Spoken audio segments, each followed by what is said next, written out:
کا آج 24واں لیکچر پیش ہے، اور آج ہمارا موضوع ہے فہم قرآن کے اصول و مبادی۔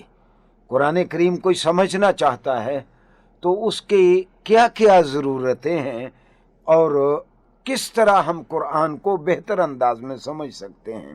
سامعین گرامی، آپ کو معلوم ہے کہ قرآن کا اصل مقصود تو یہ ہے کہ انسان اپنی بندگی سے آگاہ ہو جائے اور انسان کو پتہ چل جائے کہ خدا کا مقام کیا ہے، مجھے اس دھرتی پہ کیوں بھیجا گیا ہے، اور ہدایات ربانی کے مطابق زندگی کو قرآن کی روشنی میں کیسے ڈھال کے ایک ایسا معاشرہ بنایا جا سکتا ہے کہ جہاں سارے لوگ اپنے اپنے فرائض ادا کرنے والے ہوں، اخلاقی جدوجہد میں مصروف ہوں، اللہ سے ڈرنے والے ہوں۔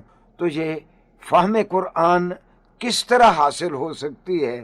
جلال الدین سیوطی رحمہ اللہ نے الاتقان فی علوم القرآن میں کوئی 17 علوم گنوائے ہیں کہ جو قرآن فہمی کے لیے ضروری ہیں۔ مثال کے طور پر جلال الدین سیوطی کہتے ہیں کہ بندے کو لغت کا علم ہونا چاہیے کہ عربی زبان ہے کیا، کیونکہ قرآن تو عربی میں اترا ہے۔ اگر کوئی عربی لغت کو، اگر عربی زبان کو سمجھتا ہے تب وہ قرآن کی باریکیاں اس کے کلام کی سمجھے گا۔ عربی قواعد اور گرامر بندے کو آنی چاہیے۔ حدیث کا علم ہونا چاہیے، کیونکہ حدیث قرآن کریم کی اولین تفسیر ہے، اور عربوں میں ان کی زبان میں محاورے اور ان کی امثال کیا تھیں، ان کے لہجات کیا تھے، ناسخ کون کون سی آیات ہیں اور کون کون سی آیات منسوخ ہیں، اور اس وقت تاریخ کیا تھی، اور مجموعی طور پر انسانی تاریخ کن کن واقعات سے اٹی پڑی ہے، یہ ساری چیزیں پتہ ہوں گی، تب انسان قرآن کو بہتر طور پر سمجھ سکتا ہے۔ سامعین گرامی، تقریباً یہی شرائط امام ابو حنیفہ رحمہ اللہ نے قرآن پڑھانے والے کے لیے مقرر کی ہیں کہ یہ علوم اس کے پاس ہوں گے تب کسی کو قرآن پڑھانا چاہیے دوسروں کو۔ ایسا نہیں ہے کہ جو آدمی بھی اٹھے وہ لوگوں کو قرآن پڑھانا شروع کر دے۔ ہم نے دیکھا ہے بہت سارے لوگ جو قرآن ناظرہ سے ہی نہیں پڑھتے وہ بھی لوگوں کو قرآن پڑھا رہے ہیں۔ نہیں، اللہ سے ڈرنا چاہیے، اس میں بہت احتیاط کی ضرورت ہے۔ ہاں، اب ہم آتے ہیں اس جانب کہ فہم قرآن کے اصول و مبادی میں سب سے اہم بات یہ ہے جو ابن کثیر نے اپنی تفسیر میں اور امام ابن تیمیہ نے لکھی۔ عربی میں اس کو یوں کہتے ہیں کہ القرآن یفسر بعضہ بعضا، قرآن کا ایک حصہ قرآن کے دوسرے حصے کی وضاحت کرتا ہے۔ میں اس کی مثال یوں دیتا ہوں کہ مثال کے طور پر سورہ فاتحہ میں ہم پڑھتے ہیں اہدنا الصراط المستقیم صراط الذین انعمت علیہم، اے اللہ ہمیں تو سیدھا راستہ دکھا، ان لوگوں کا راستہ جن پہ تو نے انعام فرمایا ہے۔ اچھا، یہاں یہ واضح نہیں ہوا کہ کن پہ اس نے انعام فرمایا ہے۔ یہ پھر سورہ نساء کی ایک آیت میں اللہ نے کہا وَمَن يُطِعِ اللَّهَ وَرَسُولَهُ فَأُولَٰئِكَ مَعَ الَّذِينَ أَنْعَمَ اللَّهُ عَلَيْهِمْ، جو اللہ اور اس کے رسول کی اطاعت کرتے ہیں یہ وہ لوگ ہیں جو ان لوگوں کے ساتھ ہوں گے جن پر اللہ نے انعام کیا، یعنی یہ انبیاء کے ساتھ اور صدیقین کے ساتھ ہوں گے۔ اسی طرح میں ایک اور مثال دیتا ہوں کہ القرآن یفسر بعضہ بعضا، کہ تفسیر القرآن بالقرآن کیسے ہے اور قرآن سے ہی مدد لے کے قرآن کو کیسے سمجھا جا سکتا ہے۔ مثال کے طور پر سورہ بقرہ میں ہم پڑھتے ہیں فَتَلَقَّى آدَمُ مِن رَبِّهِ کَلِمَاتٍ، سیدنا آدم کو اپنے رب کی جانب سے کلمات مل گئے جو وہ اب استغفار کے لیے پڑھتے رہے۔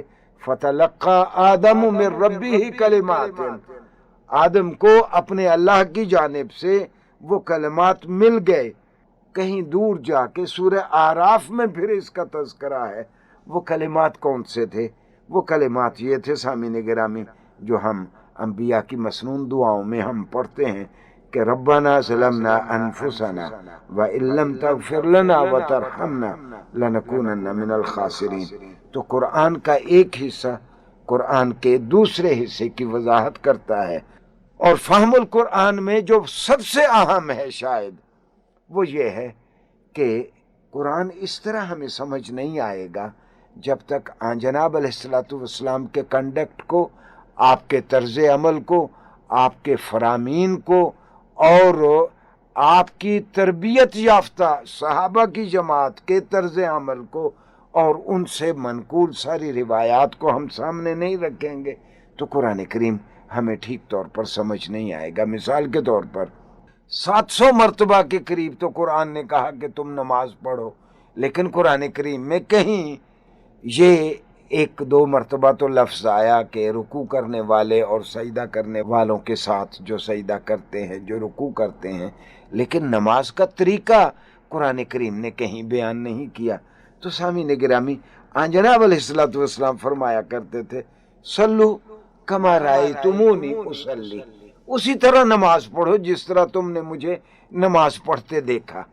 سامعین گرامی، آپ کے ذہن میں ہوگا کہ اب مالکی تو ہاتھ چھوڑ کے نماز پڑھتے ہیں، فقہ جعفریہ کے لوگ بھی ہاتھ چھوڑ کے نماز پڑھتے ہیں، اور حنابلہ اور حنبلی اور اہل حدیث ہاتھ باندھ کے نماز پڑھتے ہیں، اور احناف جو ہیں وہ نیچے ہاتھ باندھتے ہیں۔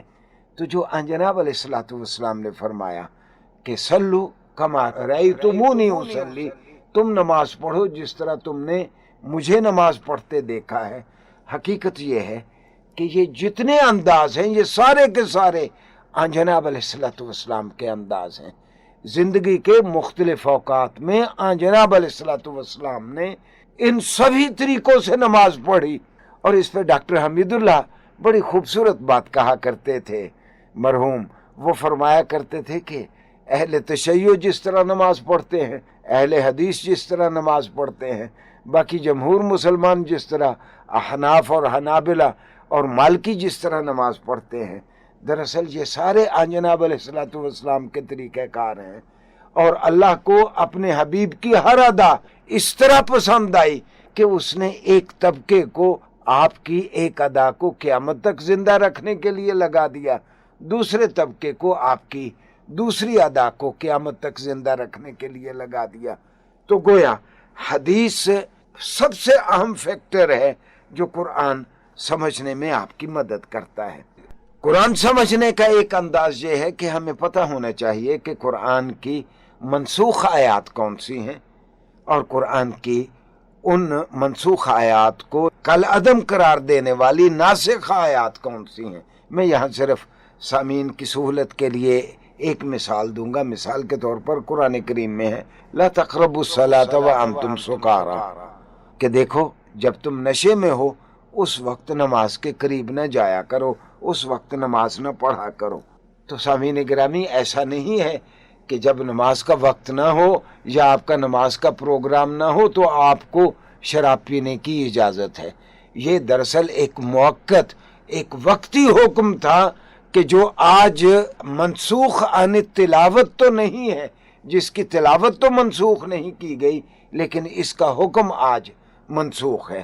تو قرآن تب بہتر سمجھ آئے گا جب ہم کو ناسخ اور منسوخ سمجھ آئیں گے۔ ایک اور اہم بات جو عام طور پر ہمارے قارئین کو محسوس ہوتی ہے کہ قرآن کریم ایک موضوع کو شروع کرتا ہے، اس ایک موضوع کو ایک ہی جگہ پہ کیوں نہیں ختم کر دیتا؟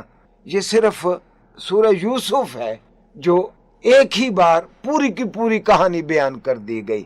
قصہ آدم و حوا ہو، حضرت ابراہیم علیہ السلام اور نمرود کی آویزش ہو، موسیٰ علیہ السلام اور فرعون کا باہم مبارزت ہو، یہ جو ساری چیزیں ہیں یہ ایک ہی جگہ پہ کیوں نہیں بیان کر دی گئیں؟ یہ دراصل مستشرقین کا اعتراض تھا جو وہ قرآن پہ کرتے تھے۔ حقیقت یہ ہے کہ قرآن کریم نے پوری کی پوری انسانی زندگی کو ایک اکائی کے طور پر لیا ہے۔ مستشرقین نے اور خاص طور پر گوروں نے یہ اعتراض کیا قرآن پہ کہ بھئی ایک جگہ پہ ساری کمانڈمنٹس اور احکامات ہونے چاہیے تھے، ایک جگہ پہ ابتدائے آفرینش کا تذکرہ ہونا چاہیے تھا جس طرح بائبل میں ہے، ایک جگہ فلاں چیز بیان کر دی جاتی، ایک چیپٹر میں لوگوں کی ملکیت اور وراثت کے اصول بیان کر دیے جاتے۔ نہیں، ایسا نہیں ہے۔ قرآن کریم انسانی زندگی کو ایک اکائی سمجھتا ہے۔ میں اس اکائی میں ایک فرد ہوں، میرے کچھ حقوق ہیں اور میرے کچھ فرائض بھی ہیں. میرے جو حقوق ہیں وہ میرے بچوں نے، دیگر لوگوں نے مجھے ادا کرنے ہیں. جو میرے فرائض ہیں وہ میرے والدین کے حقوق ہیں، میرے بچوں کے حقوق ہیں، میرے ساتھ کام کرنے والوں کے حقوق ہیں، میرے اہل محلہ کے اور میرے پڑوسیوں کے حقوق ہیں جو میرے ذمے ہیں، میں نے ادا کرنے ہیں. تو جب میں نماز پڑھتا ہوں، قرآن مجھے نماز کی تاکید کرتا ہے، ساتھ ہی قرآن مجھے کہتا ہے کہ تم نے حلال کھانا ہے. پھر اگلی آیت میں قرآن مجھے تاکید کرتا ہے کہ بوڑھے والدین کا تم نے خیال رکھنا ہے.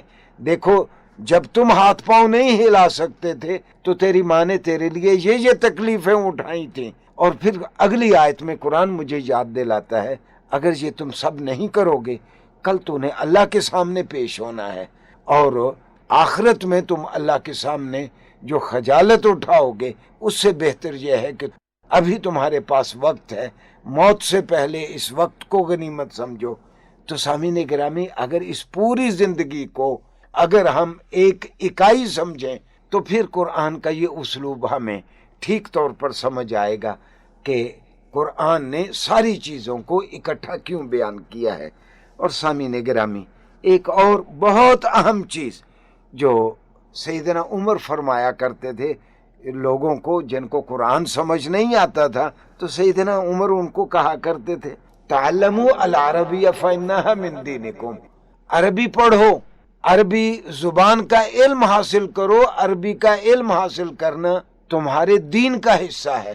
سیدنا عمر کیوں کہتے تھے کہ عربی پڑھو، عربی پڑھنا تمہارے دین کا حصہ ہے؟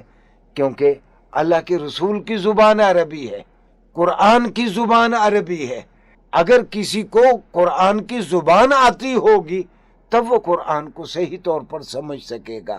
ہاں، یہ موازنہ مقصود نہیں ہے، لیکن ایک چیز کی جانب آپ کی توجہ دلاؤں گا کہ مثال کے طور پر آپ نے آج تک شیکسپیئر کا ایک ماہر بھی نہیں دیکھا جو یہ کہے کہ میں نے شیکسپیئر کو انگریزی میں نہیں پڑھا، میں نے اردو میں پڑھا ہے.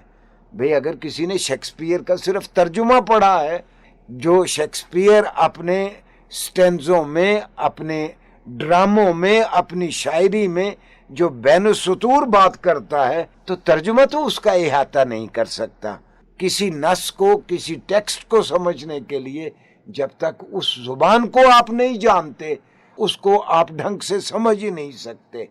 تو سامعین گرامی، عربی ایک آسان زبان ہے، اور قرآن نے خود اپنے بارے میں کہا کہ اللہ کہتا ہے کہ وَلَقَدْ يَسَّرْنَا الْقُرْآنَ لِلذِّكْرِ فَهَلْ مِن مُدَّكِرٍ، ہم نے تو اس کتاب کو سمجھنے کے لیے بہت ہی آسان کر دیا ہے، کوئی ہے اس کو سمجھنے والا؟